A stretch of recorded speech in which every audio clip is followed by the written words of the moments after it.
Dios los bendiga. Somos Dios está presente.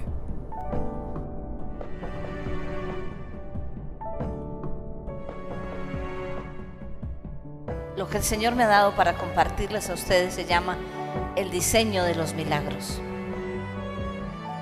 Quiero que vayamos a Ezequiel capítulo 37. Ezequiel capítulo 37.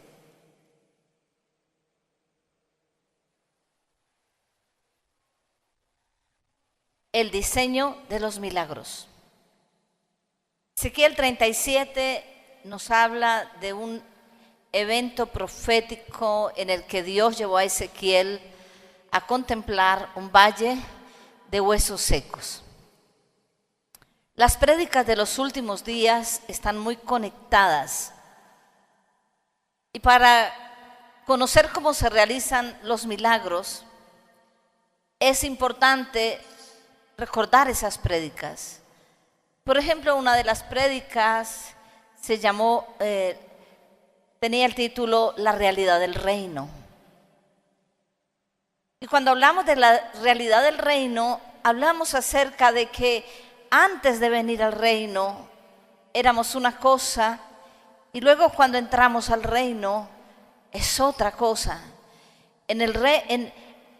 Cuando estamos fuera del reino hay muerte, y cuando estamos en el reino hay vida. Cuando estamos fuera del reino, todo es mustio y todo pierde su brillo. Pero en el reino todo tiene luz y todo tiene esplendor y todo tiene gloria.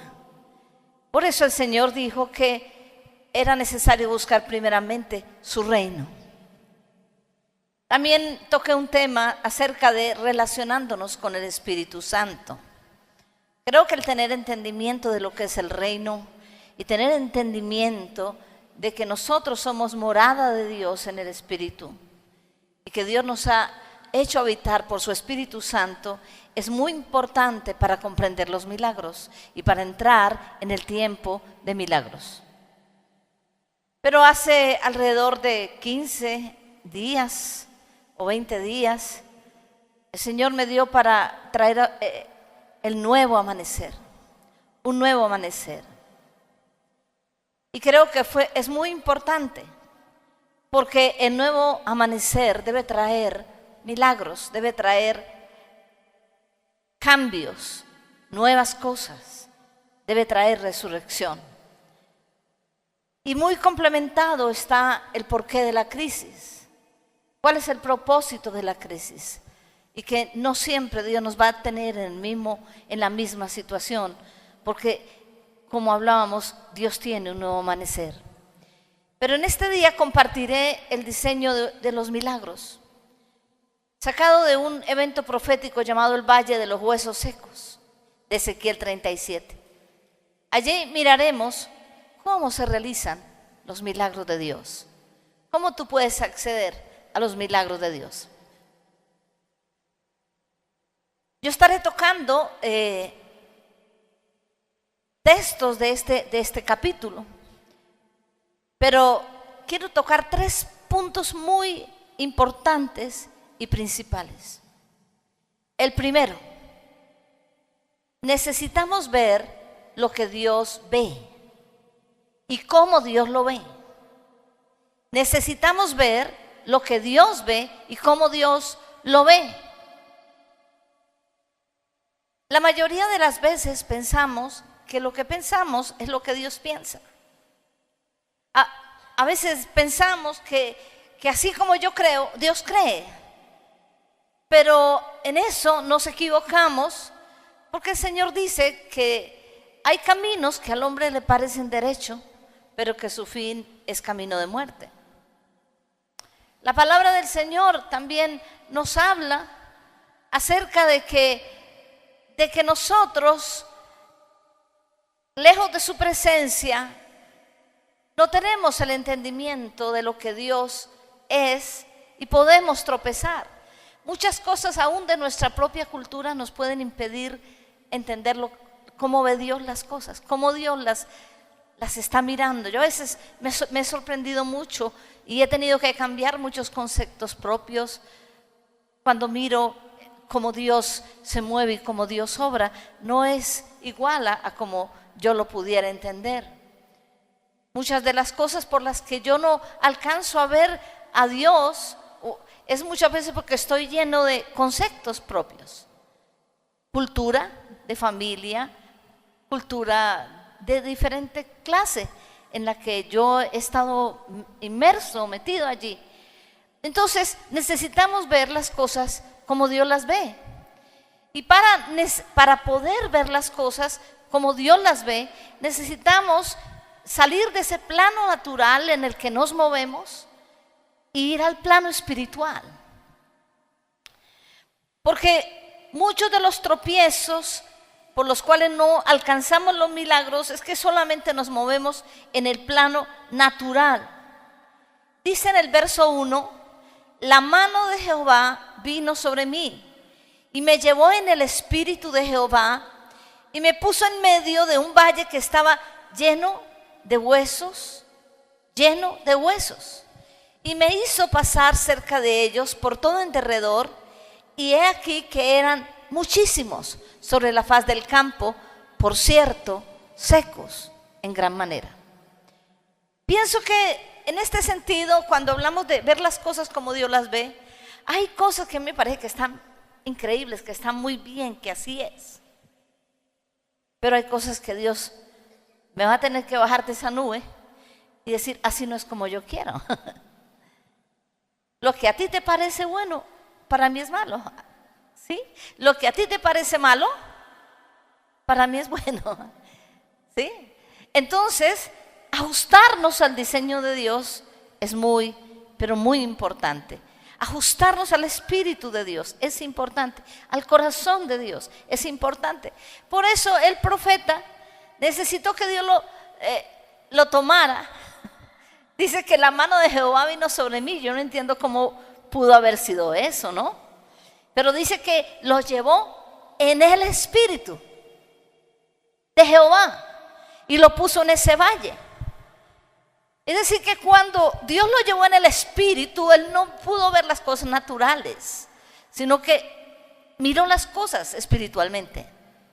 Y pudo comprender la razón de muchas de las cosas que estaban sucediendo en el pueblo de Israel.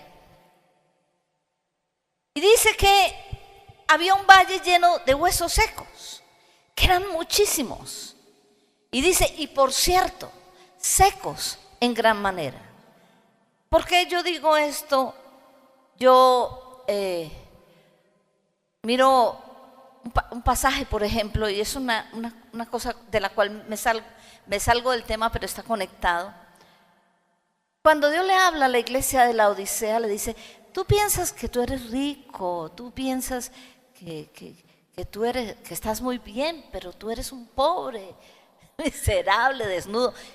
Por eso yo digo, esa iglesia pensaba, uy, estoy pero increíblemente, todo me funciona, pero Dios dice, no es como yo te estoy viendo. Entonces, ajustarnos al plano de Dios es muy importante. Y lo que vio de Israel era que los huesos estaban secos. Un valle lleno de huesos secos, muchísimos sobre la faz de la tierra y secos en gran manera. Ahora, ¿cómo fue que Ezequiel fue llevado a esta visión? Bueno, tiene que ser que Ezequiel estaba buscando a Dios. Él estaba buscando a Dios, quizás estaba diciéndole, mira, ¿cuál es la razón por la cual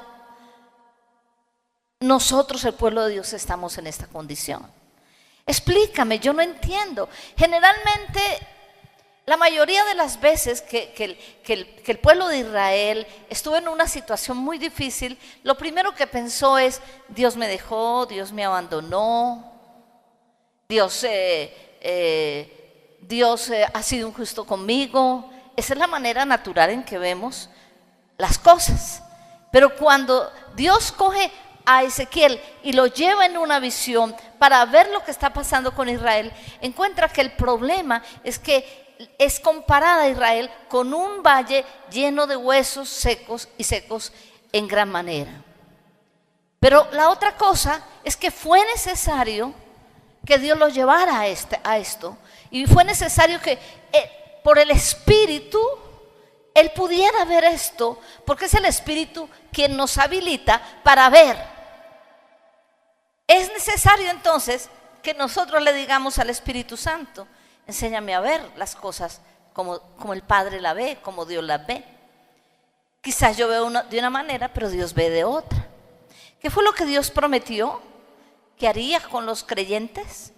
En 1 Corintios 2:9 dice que cosas que ojo no vio, ni oído yo, ni han subido al corazón del hombre, son las que Dios tiene preparadas para los que le aman. Es decir, que hay cosas que Dios tiene preparadas que yo no las veo. Quizás lo que yo veo es quizás una situación muy crítica, muy difícil, pero resulta que Dios dice: lo que yo tengo preparado para ustedes son cosas que ojo no vio, ni oído yo. Tú no lo has visto, pero yo tengo cosas preparadas para que tú las veas, porque no las has podido ver. ¿Por qué no las has podido ver? Sería la pregunta. ¿Por qué no hemos podido ver esas grandezas, esas promesas de Dios? Entonces, ¿qué fue lo que Dios vio? Cuando le mostró este valle lleno de huesos, lo que Dios vio fue la condición del pueblo. Y lo que Dios vio fue la condición espiritual del pueblo. Es decir, que había una completa sequedad. Espiritualmente estaban secos. También Dios le llevó a que viera la condición emocional del pueblo de Israel. En el verso 11 de Ezequiel 37, dice que le llevó a que él percibiera lo que el pueblo hablaba.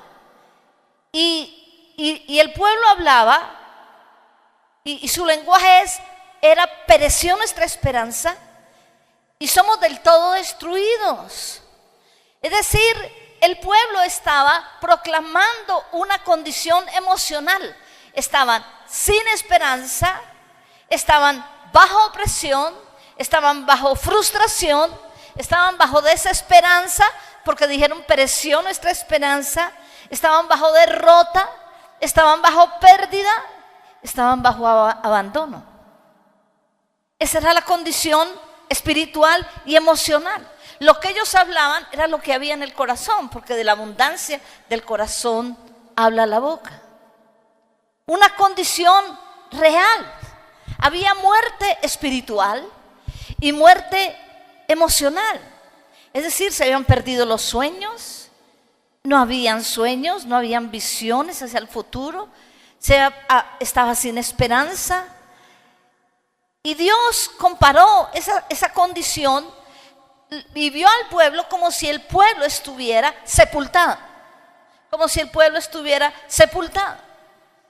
Cuando en el capítulo 37, en el verso 12 dice: por tanto profetiza y diles: así ha dicho Jehová el Señor, he aquí yo abro vuestros sepulcros. Lo que quiere decir es que Dios estaba viendo que la condición de este pueblo era una condición de muerte espiritual, y emocionalmente también estaban muertos, porque no había nada hacia el futuro. Todo para ellos había terminado, del todo somos destruidos. Y Dios comparó esa condición como si ellos estuvieran en un sepulcro, bajo una sepultura. Y yo me preguntaba: bueno, ¿qué es una sepultura? Porque esto es una condición. ¿Qué es una sepultura desde el punto de vista espiritual? Y voy a narrarle esto. Una sepultura es un lugar en donde el tiempo se detuvo. Se paró el tiempo. No hay movimiento. Todo está quieto. Pasan los años, lo mismo. Eso es una sepultura. Una completa quietud. El tiempo se detiene. Cuando una persona es sepultada, se detuvo el tiempo. Ya, paró el tiempo. Los que están fuera de la sepultura, el tiempo camina. Los que están bajo una sepultura, el tiempo se detuvo. Es un estado también de incapacidad. Incapacidad de accionar. Es un estado en donde no hay movimiento. nada sucede, nada pasa. Es un lugar también de mudez. Se acabaron las voces, se enmudeció. Entonces el pueblo que está bajo una sepultura es una persona que tiende a estar tan callada, ensimismada, que a veces le preguntan: ¿por qué no hablas? ¿Y qué te parece? ¿Y qué tienes?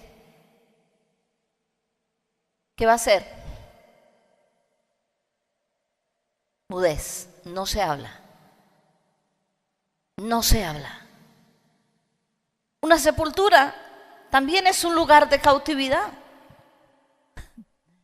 porque estoy encerrado. Y la única manera de salir de una sepultura es que alguien me saque. Una sepultura es un lugar de deterioro, en donde todo se va perdiendo, todo se va dañando, todo se va destruyendo. En vez de ir para adelante, todo se va deteriorando, deteriorando, deteriorando. Todo se destruye dentro de una sepultura, todo se corrompe, todo se daña. Por eso dice, ellos decían: somos del todo destruidos. Esa representación de una sepultura está indicando que una vida, que nuestra vida, pueden estar sepultadas cosas. Los sueños pueden estar sepultados. Pero, ¿qué es lo que a mí me hace estar como sepultado? ¿Qué es lo que me puede llevar a una sepultura? Un dolor. Yo este dolor no lo puedo, me tiene consumida este dolor. Vive por el dolor, respira por el dolor, camina por el dolor, un dolor del alma, un dolor del corazón. ¿Puede eso causar que yo esté sepultado bajo un dolor? El temor te lleva a estar sepultado, porque el temor te impide accionar, el temor te paraliza. Una persona bajo temor está sepultada, está bajo una sepultura, bajo una cautividad, está sepultada. Entonces, por el temor no toma decisiones, por el temor no va adelante, no cree que las cosas puedan funcionar, y es una especie de sepultura. Una persona puede estar sepultada bajo temor porque ha perdido la fe, no conoce los propósitos de Dios, no cree que Dios los puede realizar, no cree lo que Dios puede hacer a través de la vida. Entonces, una sepultura es una condición espiritual, pero también una condición emocional. Una persona puede estar sepultada bajo la amargura. Una persona puede estar sepultada bajo una crisis económica, como decía hace 8 días. Hay cosas que nos pueden detener en el tiempo. Cuando una persona no perdona algo que le han hecho, queda adherida bajo un dolor. Mi esposo me hizo tal cosa. Y toda la vida vivió bajo eso y no pudo restaurar a su esposo ni su casa, porque el dolor le gobernó y le sepultó, y perdió la esperanza y se destruyó un hogar. Eso es una sepultura, ¿sí? Podemos estar sepultados bajo maldiciones, bajo palabras de maldición que han hecho que haya entrado en una cautividad. Entonces, esa fue la condición que Dios vio, lo que Dios vio. Vuelvo y digo, es importante que entendamos qué está pasando con nuestra vida. Quizás yo jamás puedo pensar que esté en esta condición, pero si en tu vida nada pasa, pero si en tu vida el tiempo se detuvo, pasaron los años y jamás has podido salir de esa condición espiritual, emocional, económica, hay una especie de sepultura. Si el tiempo se te detuvo y usted ve que todo avanza, pero usted se quedó en el mismo lugar, hay algo que te tiene en cautividad y en una sepultura. En segundo lugar, Dios desea conocer lo que nosotros pensamos. En el verso 3, Dios le dice a Ezequiel: hijo de hombre, ¿vivirán estos huesos? ¿Vivirán estos huesos? ¿Por qué le preguntó? ¿Será que Dios no sabía? Claro que Dios sabía lo que Ezequiel iba a decir y lo que Ezequiel pensaba. Pero era muy importante oír lo que Ezequiel le iba a decir. ¿Vivirán estos huesos? Quizás el Señor te pregunta hoy: ¿tú crees que esos sueños marchitos, muertos, van a vivir? ¿Tú crees que esa familia destruida se puede recuperar? ¿Tú crees que los hijos que están sepultados en la droga pueden salir de allí? ¿Tú puedes creer que esa condición de pobreza, que cada día no sabes si tienes para comer, Dios te puede? ¿Tú crees que esa situación de sequedad, de escasez, puede ser cambiada? ¿Puede hacer de que algo que esté como muerto en tu vida resucite? ¿Tú lo puedes creer? El Señor te pregunta como le pregunta a Ezequiel: ¿tú crees que yo lo puedo hacer? ¿Qué es lo que tú crees? En la resurrección de Lázaro, en San Juan 11:39, el Señor dice a las hermanas Marta y María: Lázaro resucitará. Sí, yo sé que en el día postrero vamos a la tumba. Y entonces Marta le dice: Señor, pero ¿y de ya? Tiene 4 días. Señor, 4 días. Ya tiene un olor terrible. Señor, hay cosas que quizás están hediendo en tu casa o en tu familia, porque están tan muertas que hasta huelen mal. Y el Señor le tuvo que decir a Marta: ¿no te he dicho que si crees verás la gloria de Dios? Marta, ¿no te he dicho que si crees verás la gloria de Dios? Es lo que se requiere: creer. Creer que Dios puede resucitar lo perdido. Dios puede recuperar lo perdido. Dios puede restaurar lo perdido. Dios puede cambiar esa condición de tu vida, de tu casa, de tu familia, de las personas que te rodean, de la iglesia. Dios lo puede hacer. ¿Vivirán estos huesos? Dios te pregunta: ¿será que esto puede resucitar cuando está requete muerto? ¿Vivirán? ¿Qué crees tú? El profeta Ezequiel dijo: Señor, tú lo sabes. Bueno, por lo menos no antepuso sus conceptos, por lo menos le dijo: yo no lo sé, tú lo sabes.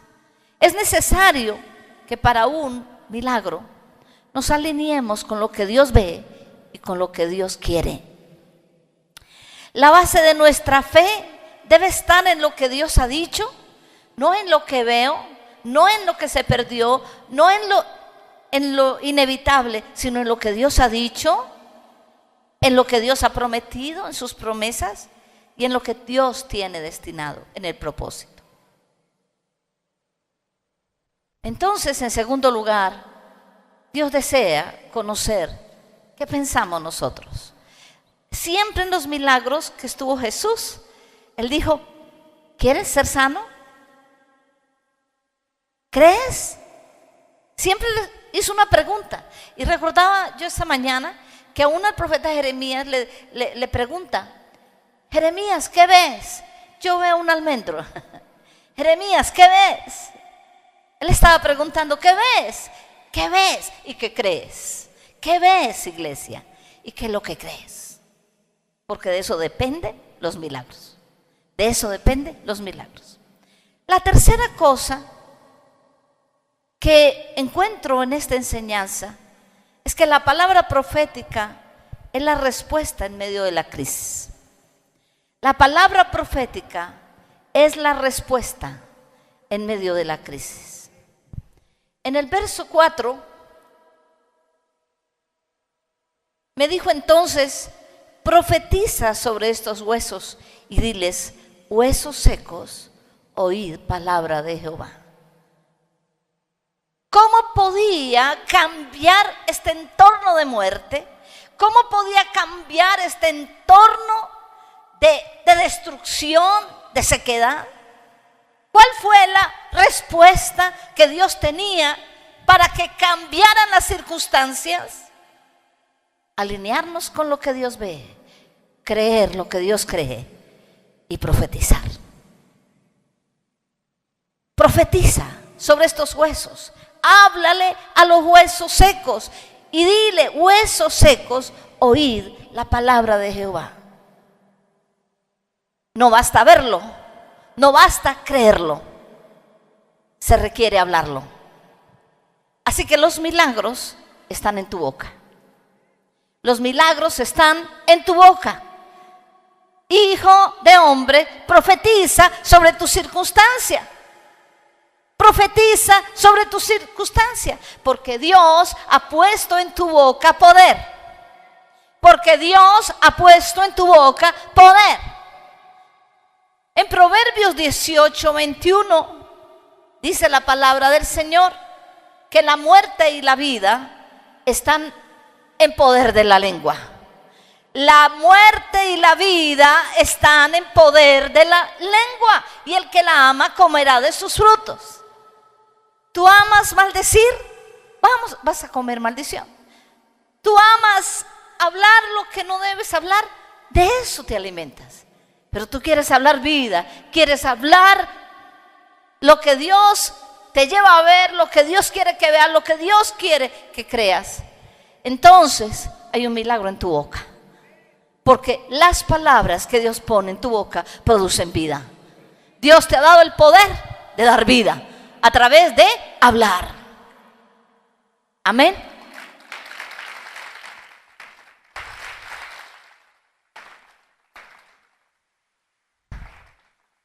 La semejanza que Dios habla, que Dios nos creó, ser semejantes a Dios. Hagamos al hombre a nuestra imagen y a nuestra semejanza. Tiene que ver con la capacidad de hablar. Cuando Dios habló, creó. Y cuando Dios habló, gobernó. Y cuando Dios habló, trajo orden.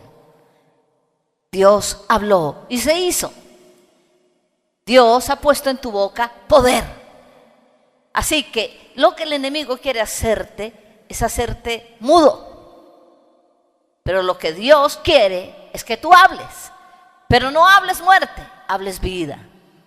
Hable lo que Dios quiere que tú hablas. Te alinees con lo que Dios quiere que tú digas. Porque profetizar es hablar de parte de Dios.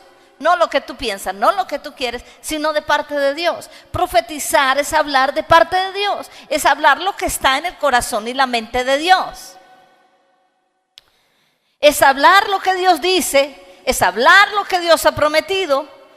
Diles, háblale a las circunstancias. Dios lo enseñó muchas veces cuando dijo: tened fe en Dios. Y cualquiera que dijera este monte, quítate y échate. Cualquiera que dijere lo que diga, le será hecho. Tú tienes un poder en tu lengua. Lo puedes usar o para destruir o para dar vida. Hay un poder en tu lengua. Es necesario que tú profetices. Es necesario que tú profetices sobre tus circunstancias. Háblale. El profetizar debe ser conforme a lo que Dios manda. En el verso 7 dice: profeticé pues como me fue mandado. Profeticé. Por eso yo hablaba de que era muy importante relacionarnos con el Espíritu Santo y con la realidad del reino. Es muy importante esto. El profeta no profetizó lo que le pareció, sino lo que le fue mandado. El profetizar provoca movimiento. Cuando las cosas estaban quietas, Dios le dice: profetiza estos huesos y diles: oíd palabra de Jehová. Así ha dicho Jehová el Señor a estos huesos: he aquí yo hago entrar espíritu en vosotros y viviréis. Y dice en el 7 que él profetizó y hubo un ruido mientras profetizaba, y aquí un temblor. Cuando tú comienzas a profetizar y hablar lo que Dios dice, se produce un movimiento. Todo comienza a moverse. Es muy diferente el tiempo natural del tiempo del Espíritu. El tiempo natural es lento, el tiempo del Espíritu es rápido. Y cuando tú te alineas al tiempo de Dios, y cuando tú estás profetizando sobre tus circunstancias y declarando lo que Dios te ha dicho, entonces todo comienza a moverse. Todo comienza a tener movimiento. Todo comienza a moverse. Si supiéramos que el estar mudos ha detenido el mover de las cosas. Es tiempo de que profetices, me dijo el Señor alguna vez. Es tiempo de que profetices otra vez sobre naciones y sobre reinos. Es tiempo que profetices. Es tiempo que hables lo que Dios ha dicho y lo que Dios ha prometido y lo que Dios hará. Porque el profetizar produce movimiento. Y hubo un temblor y los huesos se juntaron, cada hueso con su hueso. Y miré aquí tendones sobre ellos, y la carne subió y la piel cubrió por encima de ellos, pero no había en ellos todavía espíritu. El profetizar activa el tiempo de Dios. El profetizar trae los tiempos de Dios. Y los tiempos de Dios son diferentes a los tiempos del hombre. El profetizar trae a vida lo que está muerto. El que cree en mí, como dice la Escritura, aunque esté muerto, vivirá. El profetizar, porque las palabras que Dios habla son espíritu y son vida. Las palabras de Dios conllevan vida. Así que cuando yo profetizo, yo lo que hago es traer a la vida lo que está muerto. Es ordenar que resucite, que se levante. Y Dios ha puesto un poder de resurrección en nosotros. ¿Sabe por qué? Porque Jesucristo resucitó. Y el Cristo que vive dentro de nosotros está resucitado. Así que en nosotros hay un poder de resurrección. Es tiempo de profetizar y traer a la vida lo que está muerto. El profetizar inicia un proceso. Por eso el profetizar debe ser algo continuo y permanente, porque inicia un proceso. Primero en el verso 4 le habló a los huesos. Voy a decir algo.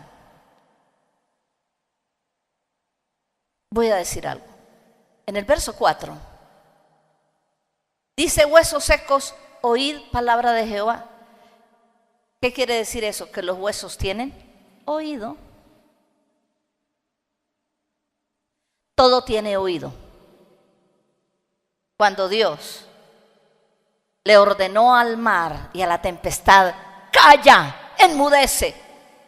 ¿Por qué se cayó? Porque la mar y los vientos tienen oído.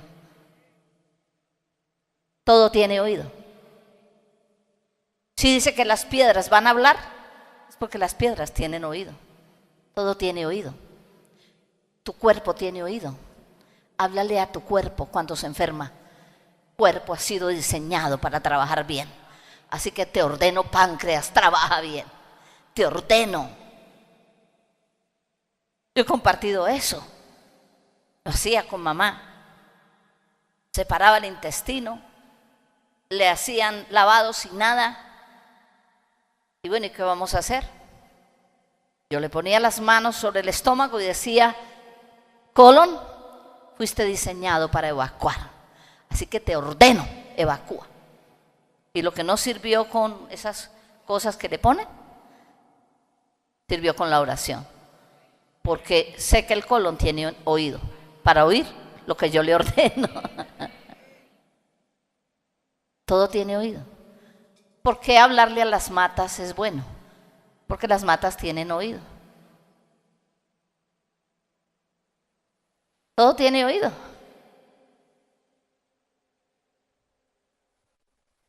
Un secreto. Un secreto. Huesos, oíd. Huesos, oíd. Tiene oído. No sé, posiblemente el dinero también tiene oído. No sé, usted le ordena oído, dinero, ¿dónde está? Usted viene para acá. Ah, no sé. Al que cree, todo le es posible. Al que cree.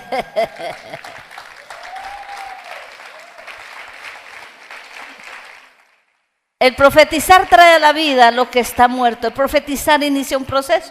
Primero a los huesos. Y dice que se unió todo con la carne, se unió con los tendones y con los huesos, pero que no había espíritu. Y entonces dice, profetiza al espíritu, le dice Dios. Le dice, ahora ya entonces profetizaste a los huesos. Subió carne, subió tendones, subió piel. O sea que era un cuadro terrible también. Era un cuerpo desmembrado, como a veces sucede en la iglesia, ¿no? Un cuerpo desmembrado. Un pie por allá, cada uno haciendo su voluntad y cada uno haciendo lo que le parece. Eso es un cuerpo desmembrado, eso no funciona así. Tiene que ser conectado. Hay que profetizar que suban los tendones, la carne se ponga en su lugar, para que sea un cuerpo unido.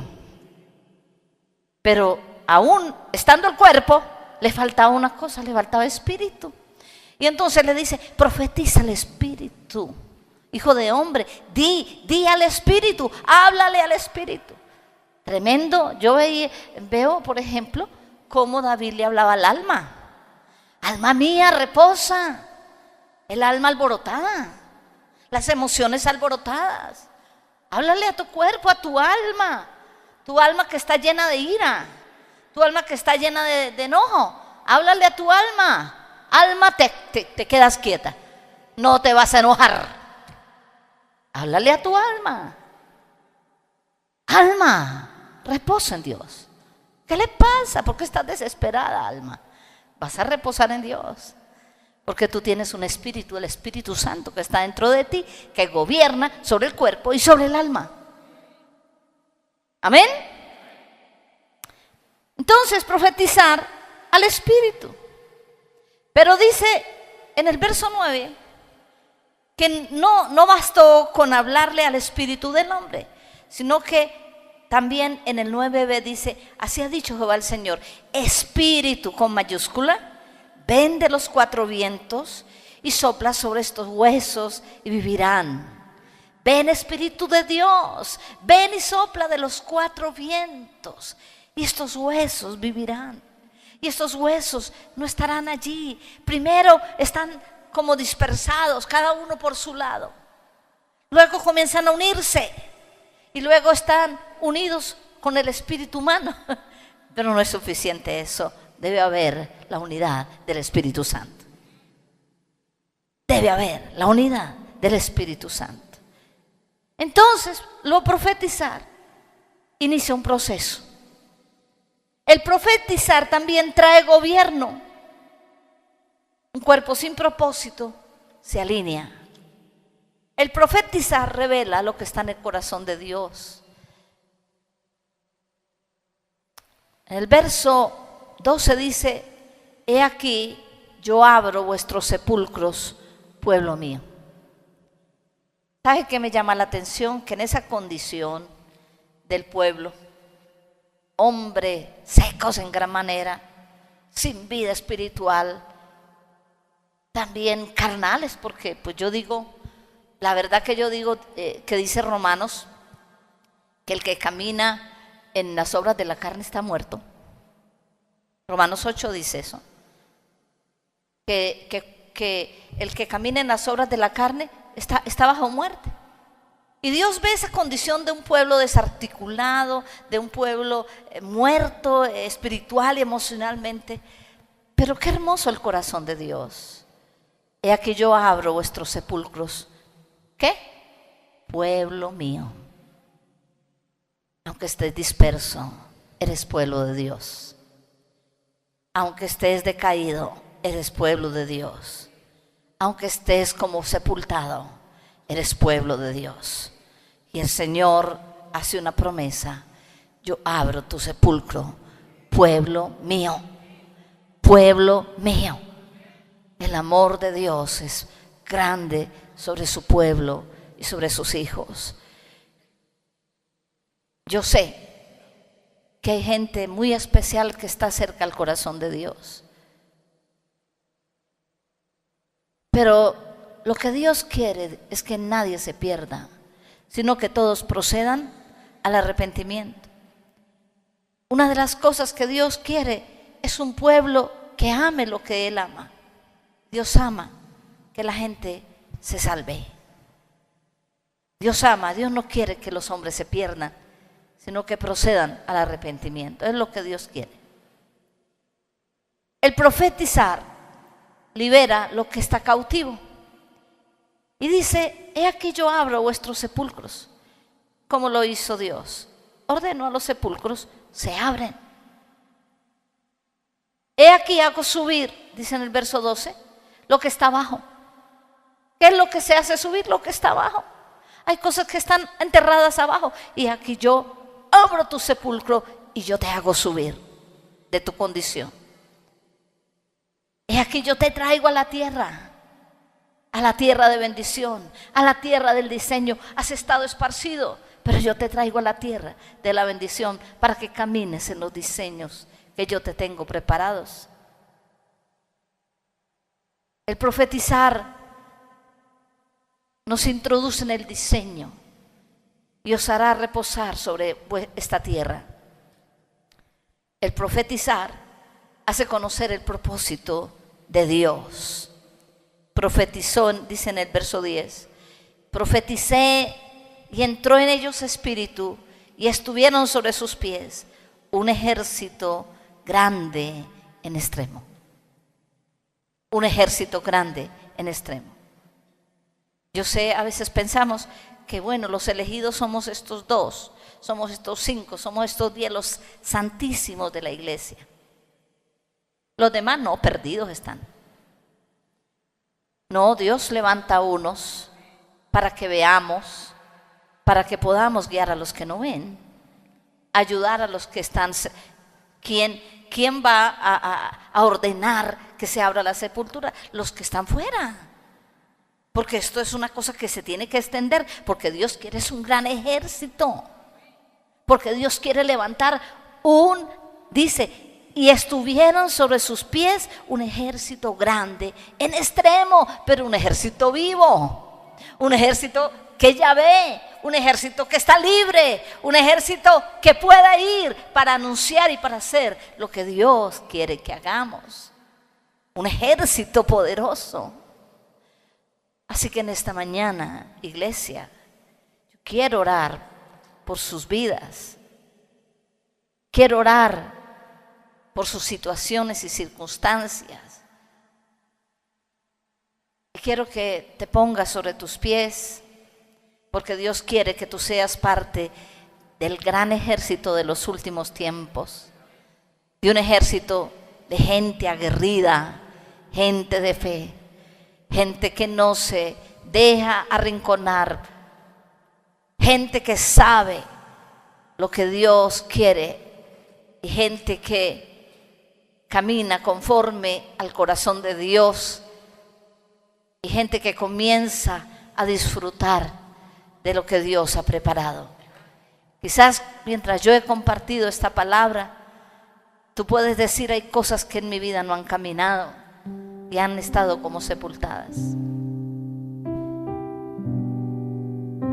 Quizás hay cosas que perdí la ruta, perdí la fe, perdí la confianza, algo me pasó. Quiero que cierres tus ojos